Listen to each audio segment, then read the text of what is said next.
నిన్న మన ఇండియన్ 2 ఉన్నాడు కదా, మన మీడియాలో ఇండియన్ 2 మీ అందరికీ తెలుసు కదా, ట్విట్టర్లో ముద్దుగా పిలుస్తుంటారు ఆయన ఇండియన్ 2 అని. ఆయన 2 సినిమాలు రిలీజ్ అయినప్పుడు ఒక సినిమా బాగోపోతే ఇంకో సినిమాకి ఆటోమేటిక్ అడ్వాంటేజ్ వస్తుంది, అలానే మన కోర్టుకు వచ్చింది అన్నారు.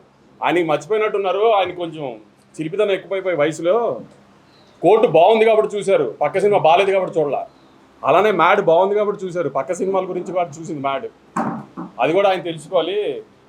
రివ్యూ చెబుతూ స్వాతిరెడ్డి పాట బాగుంది, కోరియోగ్రఫీ బాగానే ఉంది, ఇంకా బాగుండు అన్నారు. ఆయన ఈ వయసులో కూడా చిలిపితనం ఎక్కువ కదా ఆయనకి. దబిడి దిబిడి అదిదా సార్లా ఉంటే ఆయన హ్యాపీ ఫీల్ అవ్వడేమో, అలా లేదు కాబట్టి ఆయన హ్యాపీ ఫీల్ అవ్వలేదు.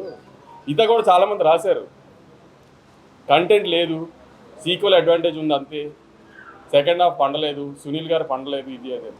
నేను సెకండ్ హాఫ్ థియేటర్లో చాలాసార్లు చూసా ఇప్పటికి, అసలు రెస్పాన్స్ ఎలా ఉంది ఏంటని. ఏదన్నా పెద్ద హీరో లేడు, హై మూమెంట్స్ ఉండవు, హీరోయిక్ మూమెంట్స్ ఉండవు, అయినా అరుస్తూనే ఉన్నారు జనం సెకండ్ హాఫ్లో. మరి ఎందుకంటారు జనానికి తెలియలేదా మీకు తెలిసినంత సినిమా గురించి? పోనీ మీకే ఎక్కువ తెలుసా? రివ్యూస్ రాసిన రోజు కూడా రివ్యూస్ అది వచ్చేసిన తర్వాత నేను రిలీజ్ రోజు సాయంత్రం ప్రెస్ మీట్ పెట్టా, కానీ ఏం రివ్యూస్ గురించి మాట్లాడలా.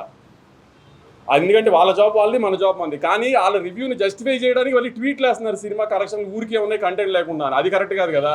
ఇది సినిమా ఇండస్ట్రీ, మీరు నేను కోఎగ్జిస్ట్ అవ్వాలి. నేను సినిమాలు రిలీజ్ చేసి హిట్ అయ్యి నేను సినిమా తీస్తేనే మీ వెబ్సైట్ రన్ అవుతుంది, నేను యూట్యూబ్ ఇంటర్వ్యూ ఇస్తేనే మీ యూట్యూబ్ ఛానల్స్ రన్ అవుతాయి, మీ ఇండస్ట్రీలో మేము యాడ్ ఇస్తేనే మీ వెబ్సైట్ రన్ అవుతుంది. అంతేగాని సినిమాని చంపేయడానికి ట్రై చేయమాకండి. మీ రివ్యూలు మేమే కాదల్లా. ఆ రోజు రివ్యూలు వచ్చిన తర్వాత నేను ప్రెస్ మీట్ పెట్టా, కానీ రివ్యూ గురించి ఏం కామెంట్ చేయాల.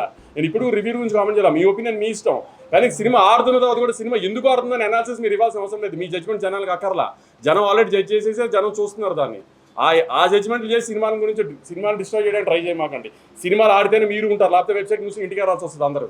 అది గుర్తుపెట్టుకుని బిహేవ్ చేయండి నెక్స్ట్ టైం నుంచి.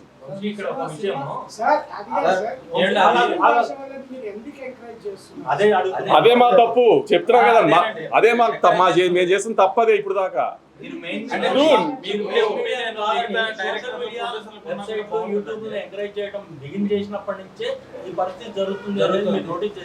చేసాం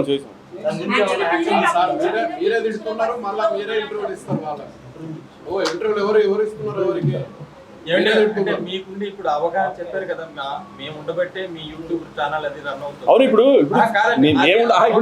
ఒక హీరో, ఒక డైరెక్టర్, ఒక హీరోయిన్, ఒక ప్రొడ్యూసర్ ఇంటర్వ్యూ ఇవ్వకుండా ఛానల్స్ రన్ చేయండి. కరెక్టేనండి మీరు చెప్పింది, కానీ నేను అనేది ఏంటంటే మిగతా ప్రొడ్యూసర్లు డైరెక్టర్లు ఎందుకు అంత అవగాహన మీలాగా అవగాహన లేదు అని అంటున్నాను. తప్పక పిఆర్ఓల ప్రెషర్లో ఉండి, లేకపోతే ఆర్టిస్టుల ప్రెషర్లో ఉండి, లేకపోతే డైరెక్టర్ల ప్రెషర్లో ఉండి తప్పక చేస్తారు ప్రొడ్యూసర్లు ఇవన్నీ. లేకపోతే ప్రొడ్యూసర్లు ఎవరి దగ్గర చేయి చాపాలని అవసరం ఎవరికి లేదు కదా. డబ్బులు పెట్టి సినిమా తీసేది ప్రొడ్యూసర్ ఎవరి దగ్గర చేయి చాపాల్సిన పర్లేదు కదా. తప్పక ఆబ్వియస్లీ ఇప్పుడు నేను అదే అన్నాను, ఎవరిని రూల్ చేయాల్సింది కాదండి. నేను చెప్తుంది కోఎగ్జిస్ట్ అవ్వాలి కదా. మీరు రివ్యూలు రాయడం మీ రెస్పాన్సిబిలిటీ. ఇప్పుడు నేను సినిమా రిలీజ్ ముందే దీంట్లో లాజిక్లు కథ ఉండదు అని చెప్పాను. నేను లాజిక్లు కథ లేని సినిమాలకి నేను సినిమా తీస్తున్నాను అని చెప్పినప్పుడు, ఒక మ్యాడ్ క్యాప్ ఎంటర్టైనర్ తీస్తున్నాను అని చెప్పినప్పుడు అది రివ్యూవర్కి నచ్చుతుందని నేనేం అనుకోవాలా. సో రివ్యూస్ బాగా రావాలని నేనేం ఎక్స్పెక్ట్ చేయాల. కానీ రివ్యూస్ రాకపోయినా రెవెన్యూ వస్తుంది కదా, అది కూడా కరెక్ట్ కాదు అని దాన్ని జస్టిఫై చేసుకోవడానికి ఇయటం ఎంతవరకు కరెక్ట్ పోనీ?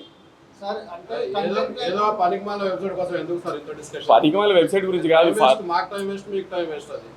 నేను ఆ వెబ్సైట్ గురించి డిస్కస్ చేయడానికి గురించి